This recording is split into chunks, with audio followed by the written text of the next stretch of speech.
After 15 years with TechVantage, the restructuring was finally here. "We're restructuring your position," Marjorie Thompson announced, her voice carrying a barely disguised satisfaction. She sat across from me in the small conference room, flanked by Denise from HR. Both wore carefully curated expressions of corporate regret. "The company is moving in a new direction," Denise added, sliding a manila folder across the table. "Your contributions have been valuable, but we're consolidating the research division under the product development team." I nodded thoughtfully, accepting the folder without opening it. Inside lay the usual severance package: 2 weeks' pay for every year of service, 3 months continued health coverage, and a list of career counseling resources I'd never use. "I completely understand," I said, my voice steady. "These decisions are never easy." Relief flashed across their faces. Clearly, they expected tears, protests, or anger. After all, I was a 55-year-old woman being pushed out of the tech industry, where youth was prized far above experience. What they didn't realize was that I'd been preparing for this moment for weeks, ever since a misdirected email had landed in my inbox last month. Marjorie's tone grew colder, emboldened by my calm. "We'd like you to clean out your desk by Friday. We'll need your key card, company laptop, and phone before you leave. Your team will be notified this afternoon." My team, the 6 brilliant engineers I'd personally recruited and mentored over the years, the same team that helped me develop the distributed processing algorithm powering TechVantage's flagship product, AccountSphere, used by over 40% of Fortune 500 companies. "Of course," I said, rising from my chair. "Is there anything else?" They exchanged glances, thrown by my composure. Marjorie recovered first. "That's all for now. Thank you for making this professional." Walking back to my office, I passed the glass-walled conference room where the executive team was meeting. Through the transparent barrier, I saw CEO Victor Lawson gesturing animatedly at a PowerPoint titled Q3 Revenue Projections. The same Victor Lawson who had taken credit for my algorithm at last year's industry conference, referring to me only as one of our research team members. I closed my office door and pulled out my personal phone, sending a single text message: "It's happening. Friday is my last day." The response came immediately: "Perfect timing. Contracts are ready. Dinner tonight to finalize details." I smiled and glanced at the calendar on my desk. Today was Wednesday. Friday, I'd leave TechVantage for the last time. Monday? Monday would be fascinating. That evening, I met Gregory Sullivan at Meridian, an upscale restaurant far from TechVantage's headquarters. As CEO of Precision Systems, TechVantage's largest competitor, Greg knew the value of discretion. He reserved a private dining alcove shielded from prying eyes by elegant Japanese screens. "They actually did it," Greg said, shaking his head as we ordered. "Cut the very person who developed their core technology." "Victor never understood what I actually created," I replied, sipping my water. "He saw only the implementation, the user interface, the marketing potential.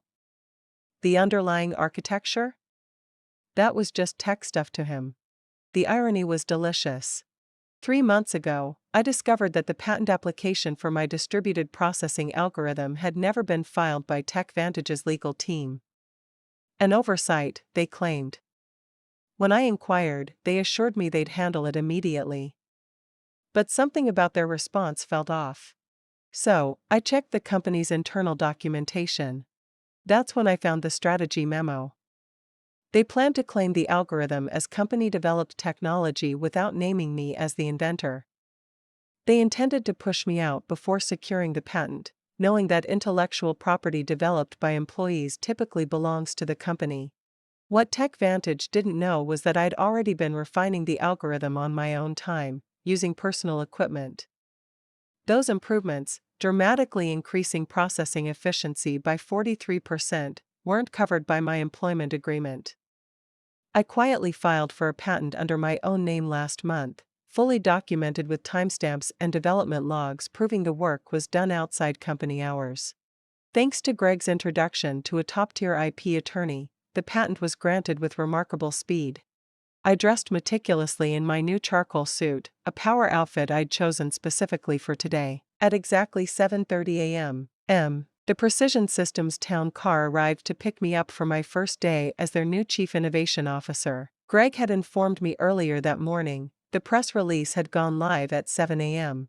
Settling into my corner office, floor-to-ceiling windows offering a sweeping city view, Greg updated me. Industry newsletters are already buzzing. Our communications team is tracking reactions closely. The announcement was crafted with surgical precision. Precision Systems acquires exclusive rights to a revolutionary processing algorithm and proudly welcomes its creator, Dr. Kira Jennings, as Chief Innovation Officer. It emphasized my role as the sole inventor, outlined how the technology would be integrated into their next-gen products, and clearly stated that any company currently using this algorithm would now need to negotiate licensing agreements with Precision Systems. At precisely 9:15 a.m., my phone buzzed. A message from Miguel, my lead developer at TechVantage. Complete chaos here. What did you do? I smiled and quickly replied, check your personal emails. All 6 of you have offers waiting. 8 miles away, at TechVantage's headquarters, what should have been a routine Monday morning executive meeting was unraveling into a full-blown crisis. Miguel's play-by-play texts kept me updated. Victor had arrived to find the general counsel and CFO waiting anxiously at his door. The industry announcement had landed in their inboxes simultaneously, triggering immediate alarms. By 9:30 a.m., the weekly leadership meeting had morphed into an emergency session. Board members dialed in remotely. Legal teams were combing through my employment contract and all documentation related to the algorithm's development. Servers from the research division were wheeled in for urgent review. I pictured Victor pacing the glass-walled conference room, demanding answers from Marjorie and the legal department. Investor confidence was already slipping, stocks hate uncertainty, and this news had plenty of it. At 10:45 a.m., an email from Victor popped up on my screen, desperation practically oozing from every word. Kira, there appears to be a misunderstanding. Please call me at your earliest convenience to discuss. Without a word, I forwarded it to our legal team at Precision Systems. By noon, the tech world was abuzz. TechVantage's stock had dropped 7% since the opening bell, while Precision Systems enjoyed a 12% surge. 3 major tech journals had requested interviews with me, eager to cover the strategic coup shaking the accounting software industry. All the paperwork is finalized, Greg said, sliding a folder across the table. Once you sign, Precision Systems officially acquires exclusive licensing rights. The press release goes out Monday morning, announcing you as our new Chief Innovation Officer. I reviewed the documents carefully, though I'd already memorized the key terms: a 7-figure signing bonus, substantial equity, ongoing royalties from all products using my algorithm. What do you think Victor's face will look like when he realizes what's happened? Greg asked, unable to hide his satisfaction. I smiled wryly. I'm more concerned about my team. They don't deserve to be caught in the fallout, I admitted.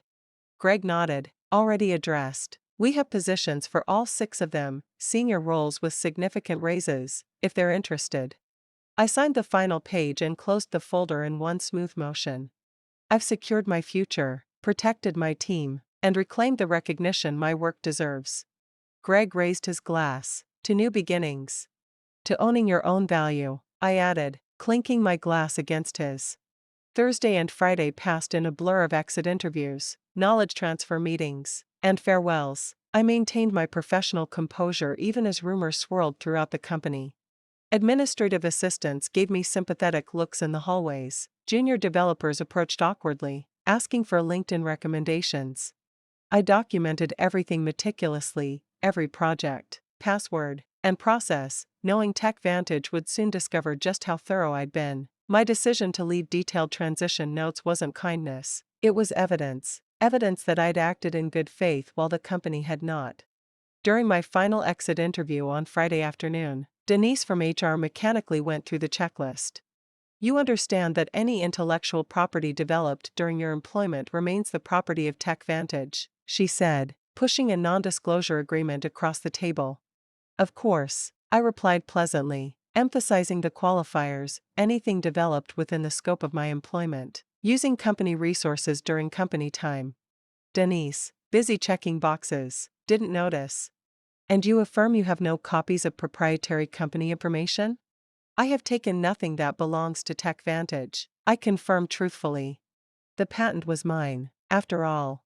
As I packed the personal items from my desk, family photos, conference badges from 15 years of events, the coffee mug my team gave me last Christmas, Marjorie stopped by, leaning against the doorframe with faux casualness.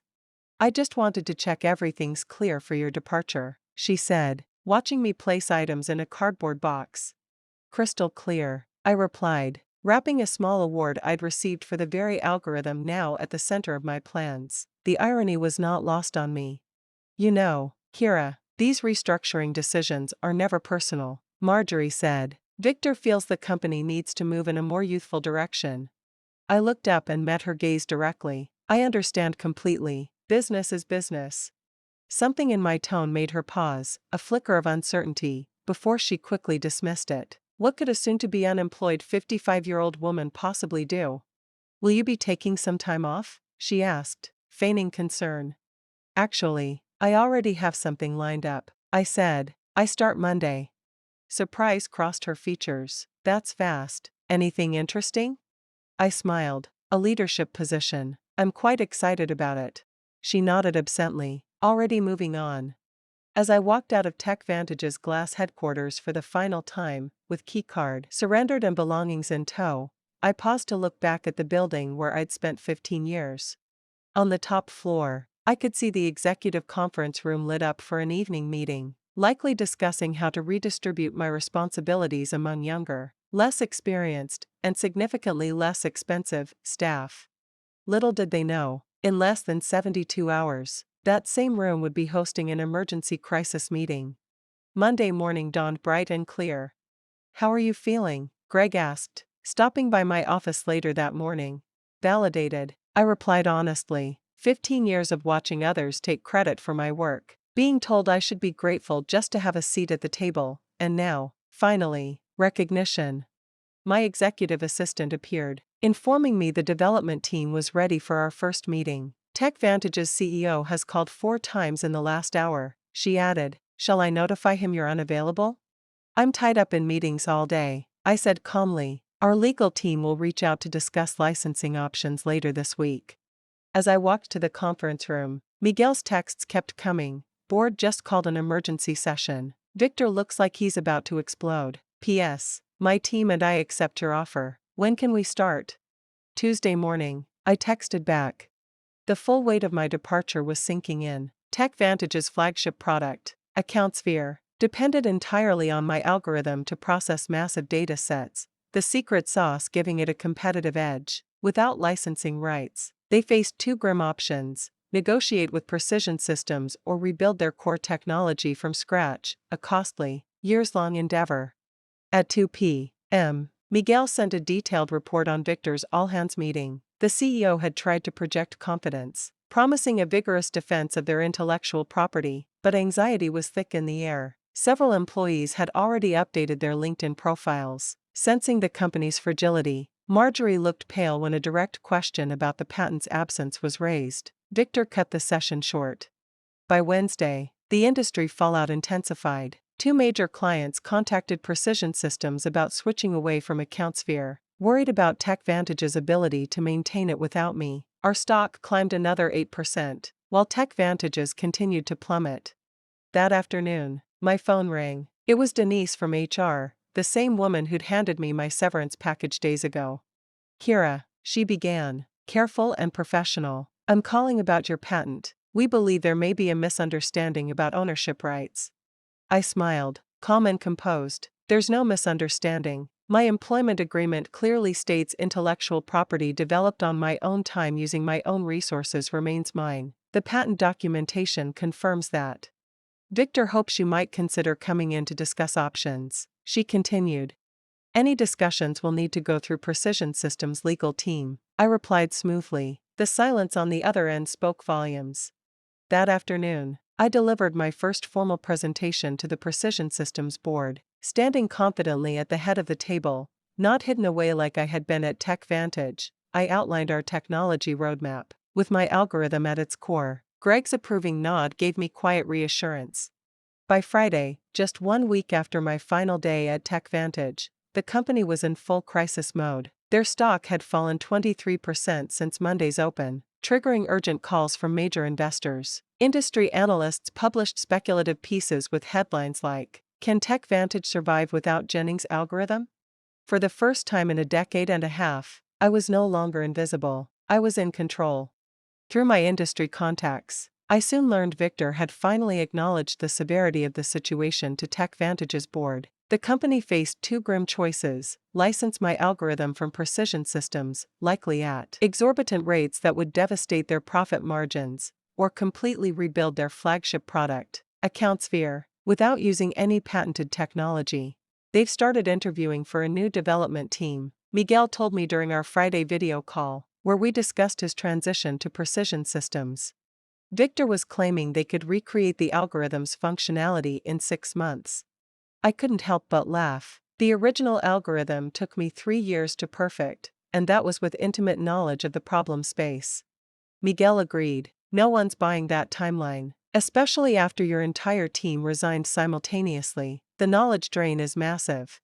That afternoon, TechVantage's attorneys finally reached out to Precision Systems to open negotiations for a licensing agreement. Our legal team, following the strategy we had prepared, responded with terms that were technically fair, but strategically punishing: 3 times the industry standard licensing fee, plus a public acknowledgement of my role as the algorithm's inventor.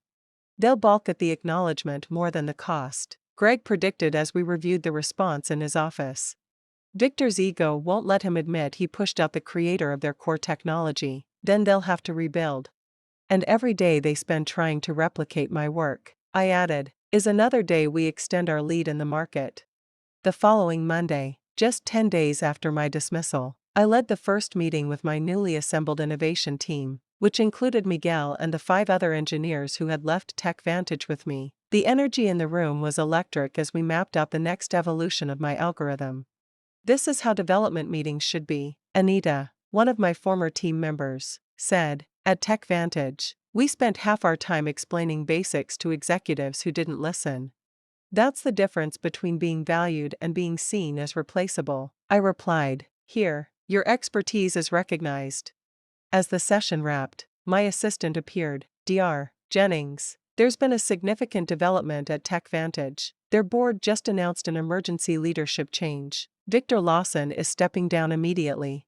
The news spread quickly. Within hours, industry publications reported that TechVantage's board had lost confidence in Victor's leadership following the patent oversight that jeopardized their flagship product. Marjorie Thompson and the head of legal, who had failed to secure the patent properly, were also out. That evening, I received an unexpected email from Richard Donovan, TechVantage's newly appointed interim CEO. Unlike Victor's desperate messages from the previous week, this one was straightforward and respectful. "Dr. Jennings, congratulations on your new position. I have been brought in to help TechVantage navigate this situation. I would like to discuss a fair licensing arrangement for your patented technology. We are prepared to acknowledge your contributions publicly and make appropriate amends for the oversights of previous management. Would you be available to meet next week?"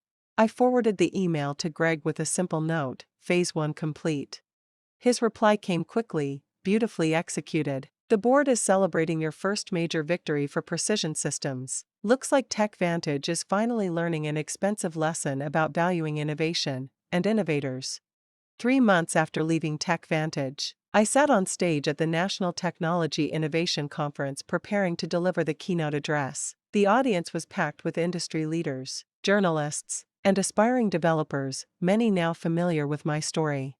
"Now, I'm pleased to introduce our keynote speaker," the conference organizer announced. Dr. Kira Jennings, Chief Innovation Officer at Precision Systems and creator of the distributed processing algorithm revolutionizing data handling across multiple industries. The applause was substantial as I stepped to the podium. What a difference a few months make. Last year, I had sat at this conference as part of the TechVantage delegation, relegated to the back while Victor presented. "Thank you," I began, scanning the attentive faces. "Today, I want to talk about innovation, ownership, and the critical importance of valuing intellectual contributions, regardless of where they come from."